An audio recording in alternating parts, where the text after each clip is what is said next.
ఏంటి పవన్ కళ్యాణ్ గారి మీద మీ అభిప్రాయం అంటే? ఆయన చాలా వరకు కొంతవరకు మంచి జరిగింది. ఓకే. కొంత లేడీస్కి కూడా కొంతవరకు ప్రెస్టేజెస్ సెక్యూరిటీ, ఓకే. ఎవరికి ఎటువంటి ఆడపిల్లలకి ఏమీ లేకుండా బాగానే ఉంది ఉప సెక్యూరిటీ. ముఖ్యమంత్రిగా ఎలా ఉంది పవన్ కళ్యాణ్ గారి పనితీరు? ఆయన పనితీరు బాగానే ఉంది. ఓకే. ప్రెసెంట్ ఆయనకి ఇచ్చిన శాఖలకు న్యాయం చేస్తున్నారా? చేస్తున్నారు కొంతవరకు. కానీ పదవి వచ్చాక ప్రజల్ని గాలికి వదిలేసి ఆయన సినిమాలు చేసుకుంటూ తిరుగుతున్నారన్నారు కొంతమంది. పదవి వచ్చాక ప్రజల్ని పట్టించుకోకుండా ఆయన సినిమాలు చేసుకుంటూ తిరుగుతున్నారన్నారు కొంతమంది. అది టాకింగ్ అంతవరకు. ఓకే. ఆయన సినిమాలు చేయాలనుకుంటున్నారా, రాజకీయాలు ఉండాలనుకుంటున్నారా, రెండు చేయాలనుకుంటున్నారా?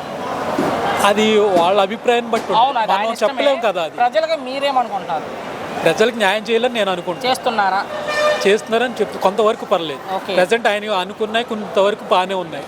వికలాంగులను కొంచెం పట్టించుకోమని నేను చెప్తున్నాను. తప్పకుండా ప్రభుత్వం ఇదే చెప్తుంది, వాళ్ళకి ఫ్రీ బస్ పెట్టాము, ఫ్రీ బస్ పెట్టారు, పెంచాము, పెంచారు. దానివల్ల ఉపయోగం అంటే ఇప్పుడు మేము వెళ్తున్నాము, అదర్ సీట్స్ ఏ ఉండలేదు కదా, వీళ్ళు కూర్చోడం సరిపోతుంది. వికలాంగులకి సీట్ ఇవ్వాలని ఒక కేటాయింపు ఏం లేదు.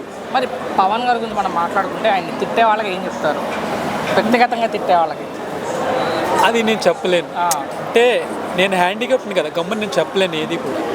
అభిప్రాయం అనేది మన అభిప్రాయం అంతే. మనం సరే, ఒక్క మాటలో మీ అభిప్రాయం ఏంటంటే పవన్ గారి మీద?